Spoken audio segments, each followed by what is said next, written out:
Amigos, yeah, Airzonk World Champion back here again with another video. And yeah, this one's sort of going to be like a blog update video and that sort of stuff. Okay, so what can I talk about? Well, Gamester made this cool video. Well, he also made a video game. I just got that recently. Got nailed. That's awesome. But yeah, I'm going to talk about this one later. Going to play a bit more. Didn't do a review on it. But yeah, first things first, I'm going to do like a video response, even though I can't respond to his actual channel. Thanks a lot, YouTube. But anyways, yeah, he made this video where he said he's getting a little bit disinterested in collecting for original Nintendo. You know, all the stuff I got back here. And I think a lot of people are feeling that way too, because the prices are just skyrocketing. You know, a lot of stores are like, can charge like hundreds of dollars for these games now, and it can get pretty scary, especially with, you know, us gamers being on a tight budget and all. Like, I don't know, like any super rich people out there that can actually afford these games. And yeah, I gotta tighten my belt too, but I sort of agree and disagree to a point, because if you know me, you know, I'm this bum on YouTube, and I only have a few claims of fame and everything. I'm the Airzonk World Champion. Does anybody know what Airzonk is? But another thing that people know me for is that I have a pretty good collection. And yeah, that includes... Yes, I'm sorry. I have Steam events, and I pretty much have a complete licensed NES collection here. I finished it in 2006, and yeah, I have currently over 700 different NES games here. It's not a complete set. I don't have any of the NWC cards. Yeah, that's just crazy, and that's where this whole controversy started, because there was one on eBay that sold for $100,000, even though I don't think it sold. But yeah, there were other ones that were going for like $20,000, which were legitimate auctions and everything, and people did pay for it.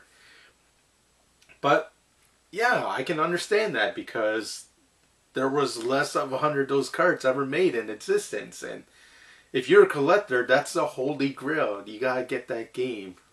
I want that game, but I don't have that kind of money. All I can afford is this, the repo card. And yeah, that's good enough for me. This was 50 bucks. I'm happy. I got to experience the challenge of this, you know, unique game. And good enough. You know, if you start giving yourself these outrageous goals of, you know, seeing if you can collect them all, I don't know, I think you're just setting yourself up for failure anyways. Like, I'm not going to get all the prototype cards out there.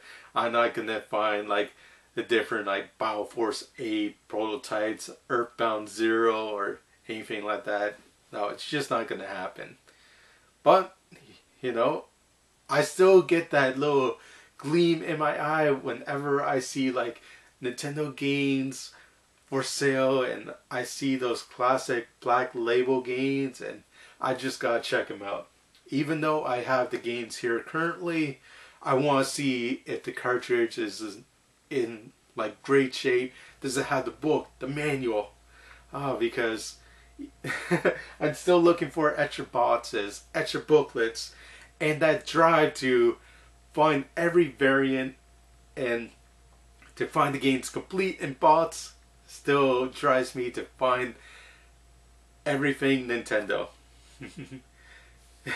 I'm crazy for it, but I still love it. Yeah, I definitely don't spend as much as I used to. Well, back when I was originally started collecting for the Nintendo seriously in 1999, I did my research, I went on Digital Press and all that, and I wanted to see all the games that were released. And that's when I got hardcore into collecting, because I noticed a lot of friends, family, and different stores were selling these games for like you know, $1 to $5 each, and hey, why not get them now? And who knows, they might be rare in the future. And fortunately, I was right. Yeah. Okay. Yeah, I got lucky here. One's like, yeah, Zombie Nation, I think like paid $10 for. Yeah, Bounce Adventure, I think I paid like $40 back in early 2000. And Panic Restaurant, found this one complete in bots for like $80, I think about 4 years ago. Again, it sounded like a ripoff back then, but I knew it was a Tato game, so hey, this might escalate in value. So I took the plunge, I took the risk, I dropped down that cash, and yeah, now that game goes for like $500 now, completed bots. Yeah, I got ones like Power Blade 2, you know, Bubble Part 2, Flintstones, and of course the infamous Little Samson, which is driving everybody crazy because it's a really great game. Everybody wants it, and unfortunately, if you go on eBay, it's going to be like $500 to $600 now. And who knows? Maybe this video will be totally out of date in a few years, and maybe it will climb up to like 800, 700, or it will lower back down to 300. But that's going to be highly unlikely because over the years the prices have just been climbing, and rarely do you see a drop. And if it's gonna be like a drop, it's gonna be like a small tip down, and then it's gonna go all the way back up again. I don't know, I'm just doing like that little thing Emma does on NXT, but whatever, nobody's gonna get that. Well, anyways, back on topic here. So I can understand why a lot of people are pissed off. If you're collecting for the NES now, a lot of people have that nostalgia, and then you see these prices, oh, it's heartbreaking. And, you know, I feel for you guys. I want people to experience the awesomeness of Nintendo, like I did when I was like a bratty little kid. And, you know, I'm a bit older than some of you guys, so I started young and collecting these games, so I got lucky, and I was able to find stadium events at a decent price back then, and you know, I jumped on it. Okay,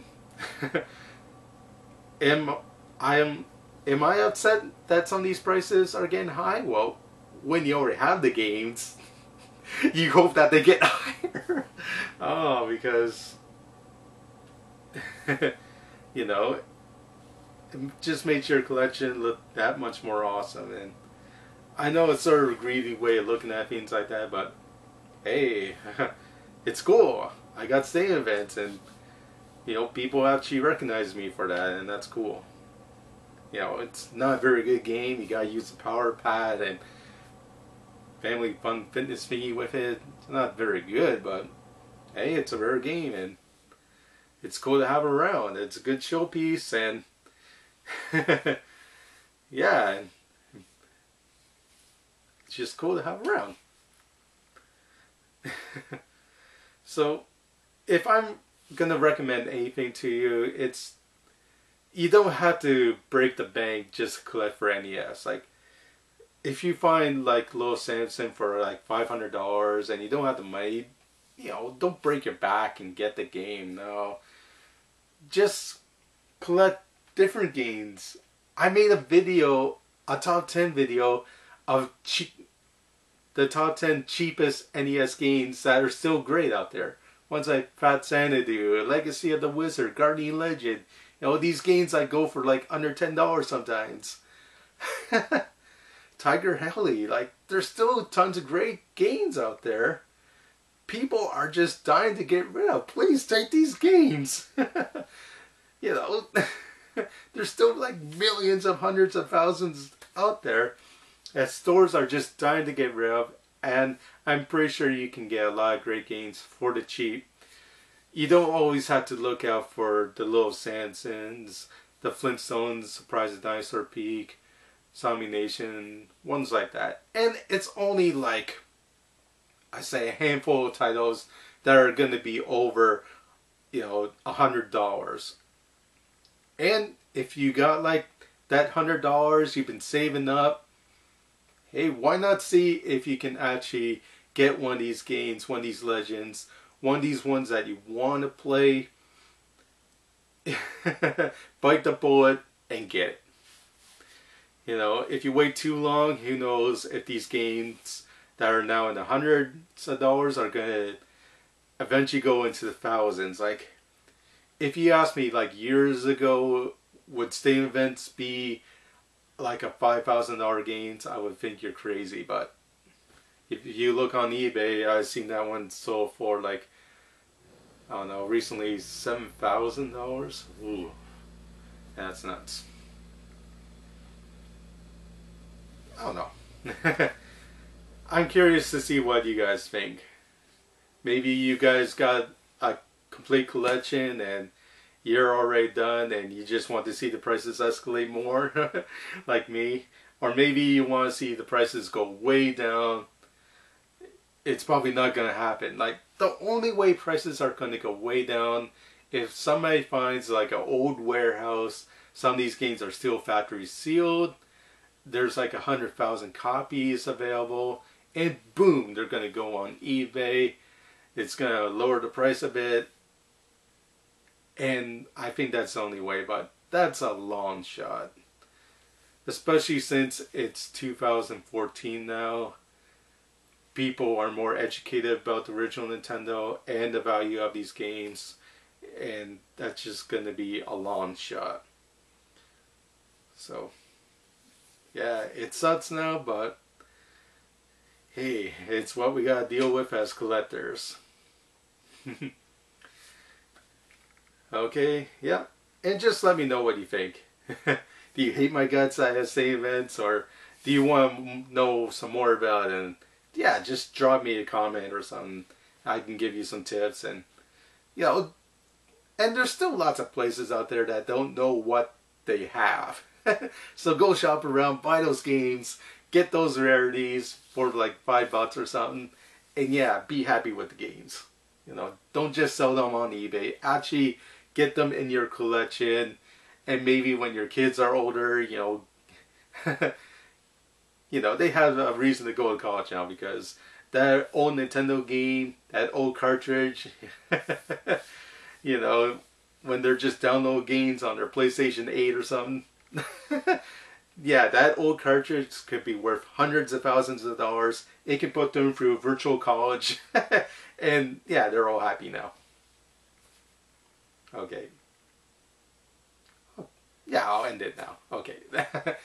Yeah, thanks Gainser for, the video and all that. And I'll catch you guys later. This is Airsoft World Champion. Over and out.